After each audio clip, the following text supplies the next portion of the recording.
Saudara, siswa Sekolah Dasar Negeri 16 Tanisi di Majene, Sulawesi Barat masih belajar di gedung yang kondisinya memprihatinkan pasca gempa 2021 lalu. Aktivitas belajar ratusan siswa terganggu dan membahayakan siswa dan guru.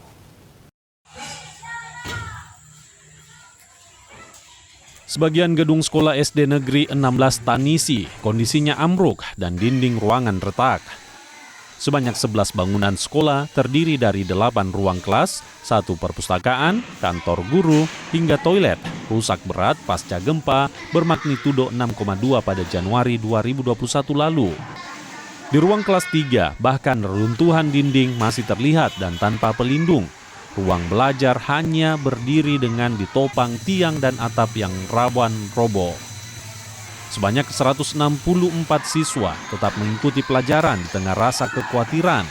Pihak sekolah bahkan mempersilahkan siswa pulang lebih awal saat cuaca buruk lantaran bangunan dikhawatirkan rubuh. Bagaimana Pak? Rusak ringan atau bagaimana nih? Pokoknya kerusakannya ini rusak berat. Rusak berat semua Pak? Rusak berat semua.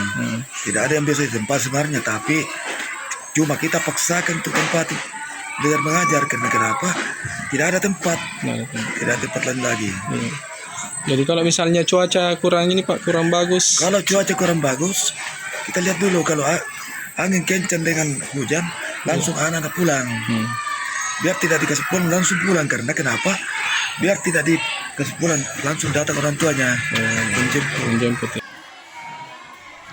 Pasca gempa, tak satu pun bangunan tersentuh pembangunan dan renovasi meski pihak sekolah telah berulang kali mengajukan permohonan perbaikan pada pemerintah. Namun hingga kini, satu pun bangunan belum tersentuh renovasi.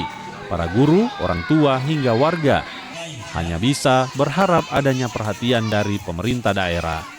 Di tengah upaya pemerintah meningkatkan mutu pendidikan, mereka berharap pembangunan sekolah dapat dilakukan agar proses belajar mengajar berjalan tanpa rasa kekhawatiran.